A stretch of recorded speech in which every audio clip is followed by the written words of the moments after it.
Il est 7h17 sur Europe 1. Nicolas Bouzou, le Conseil d'analyse économique qui conseille le gouvernement, vient de publier son dernier rapport sur la fiscalité des successions.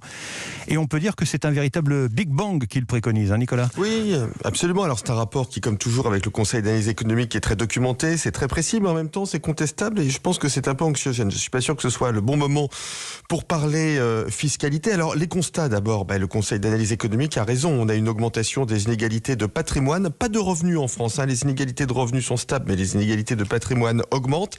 Et il y a un chiffre qui est donné dans le rapport qui est assez saisissant. Quand vous regardez la part du patrimoine hérité dans le patrimoine total des ménages, on était à 35% en 1970, on est à 60% en 2020. Et donc oui, le rapport propose une remise à plat pour rendre la fiscalité sur l'héritage plus progressive, une assiette plus large, des taux plus faibles et donc plus de progressivité. La fiscalité est déjà élevée, non ?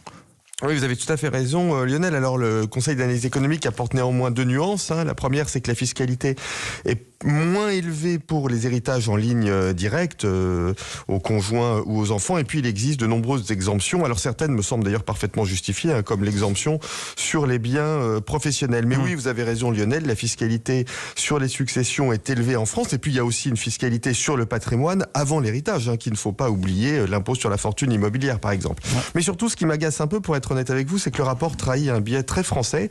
C'est-à-dire que quel que soit le problème, la solution doit être fiscale. Voilà, c'est anxiogène et je suis pas sûr que dans la situation dans laquelle est la société française, il faille agiter à nouveau le spectre de réforme fiscale. Alors, rapidement, Nicolas, comment on peut relancer l'égalité des chances sans augmenter la fiscalité Mais il y a plein de moyens. Le rôle de l'école, par exemple. Je vous parlais il y a quelques jours de l'effondrement du niveau en mathématiques. Ça, c'est un problème d'égalité des chances en France catastrophique. Le rôle du marché du travail, hein. La première raison de la pauvreté en France, c'est le chômage. Et puis la question du logement. On n'a pas assez de logements en France. Il faut construire davantage de logements et ça, c'est très important pour les jeunes. La taxation de l'héritage, c'est un sujet intéressant, mais ça n'est pas un sujet central pour la société française. Merci Nicolas Bouzou.